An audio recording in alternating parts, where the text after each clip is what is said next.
Hello! Hi అందరికీ. Welcome to my channel. It's me Rajeshwari. నేను మీ రాజేశ్వరిని. నా ఛానల్‌ని ఫస్ట్ టైం చూసే వాళ్ళందరూ సబ్స్క్రైబ్ చేసుకోండి.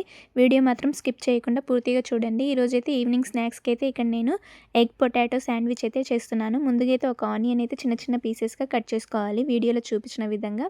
అదే విధంగా టమాటో కూడా తీసుకొని అది కూడా చిన్న చిన్న ముక్కలుగా కట్ చేసుకొని ఇప్పుడైతే మనం కొబ్బరి తురుమేది ఉంటది కదా! సో, స్టీల్‌ది అలాంటిది తీసుకొని క్యారెట్‌ని అయితే వీడియోలో చూపించిన విధంగా తురుముకోవాలి. ఇలా తురుముకున్న క్యారెట్‌ని పక్కన పెట్టుకొని ఆలు కూడా మనం పీల్ తీసేసి బాగా వాష్ చేసుకొని నీట్‌గా ఆలూనైతే స్లైసెస్‌గా మనమైతే వీడియోలో చూపించిన విధంగా స్లైసెస్ చేసుకొని పక్కన పెట్టుకోవాలి. ఇలా ఆలు స్లైసెస్ చేసుకున్న తర్వాత ఇప్పుడు వీటినైతే ఈ ఇంగ్రీడియెంట్స్ అన్నీ పక్కన పెట్టుకొని పొయ్యి మీద అయితే ఒక పెనం పెట్టేసి మనమైతే ఆయిల్ వేసుకొని స్పూన్‌తో అయితే మనం మొత్తం స్ప్రెడ్ చేసుకోవాలి. ఈ విధంగా ఇప్పుడు మనం ఆలు స్లైసెస్ ఉన్నాయి కదా! సో, వీడియోలో చూపించిన విధంగా అయితే పొయ్యి మీద ఆ పెనం మీద అయితే ఈ ఆలు స్లైసెస్ వేసుకొని రౌండ్‌గా కొద్దిగా తగ్గినంత సాల్ట్ అయితే వేసుకోవాలి. ఇప్పుడు మూత పెట్టేసి మనం 10 నిమిషాలైతే మగ్గనివ్వాలి. ఈ ఆలు మగ్గే వరకే మనమైతే ఇప్పుడు ఒక బౌల్ తీసుకొని దానిలోకి 2 ఎగ్స్ అయితే వేసుకోవాలి. ఈ విధంగా దానిలోకి తగినంత కారం, తగినంత ఉప్పు వేసుకొని ఫోర్క్‌తో మనమైతే బాగా బీట్ చేసుకోవాలి. ఈ విధంగా బాగా కలుపుకున్న తర్వాత ఈ మిశ్రమాన్ని మనం పక్కన పెట్టుకోవాలి. ఇప్పుడు ఆలు మనం 10 మినిట్స్ మగ్గనిచ్చాం కదా! మూత తీసేసి చూసి ఇక్కడ మంచిగా కుక్ అయిపోయినాయి కదా ఆలు.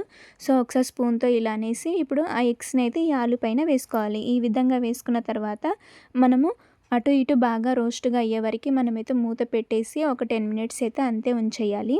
అది ఎగ్ అనేది మంచిగా కుక్ అయిన తర్వాత టర్న్ చేసుకొని నీట్‌గా రోస్ట్ అయిన తర్వాత ఆనియన్, క్యారెట్, టమాటో, కొత్తిమీర వేసుకొని ఒక చీజ్ స్లైస్ కూడా వేసుకోవాలి. టేస్ట్ బావుంటది ఇలా వేసుకుంటే. ఇప్పుడు మనమైతే వన్ సైడ్ ఫోల్డ్ చేయాలి.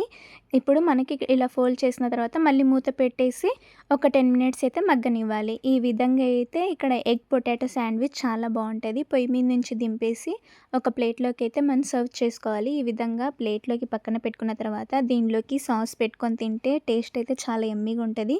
ఈజీ ప్రాసెస్‌గా ఈ విధంగా అయితే చేసుకోండి. చాలా టేస్ట్ అయితే చాలా యమ్మీగా ఉంటది. అందరూ తినొచ్చు. ఈ విధంగా మీకు ఈ వీడియో నచ్చితే లైక్ చేసి, షేర్ చేసి, సబ్స్క్రైబ్ చేసుకోండి. మీరు కూడా అందరూ ఒకసారి ట్రై చేసి మీకు ఎలా వచ్చిందో కూడా కామెంట్ చేయండి. ఇలా ఫోర్క్‌తో కాకపోయినా చేయితో కూడా తినొచ్చు. నేను ఈ విధంగా అయితే చేశాను. చాలా బావుంటది. ఈరోజు ఈవినింగ్ స్నాక్స్ అయితే ఇది. మీరు ట్రై చేసి ఎలా వచ్చిందో కామెంట్ చేయండి. మీకు ఈ వీడియో నచ్చితే లైక్, షేర్, సబ్స్క్రైబ్ చేసుకోండి. Thank you for watching.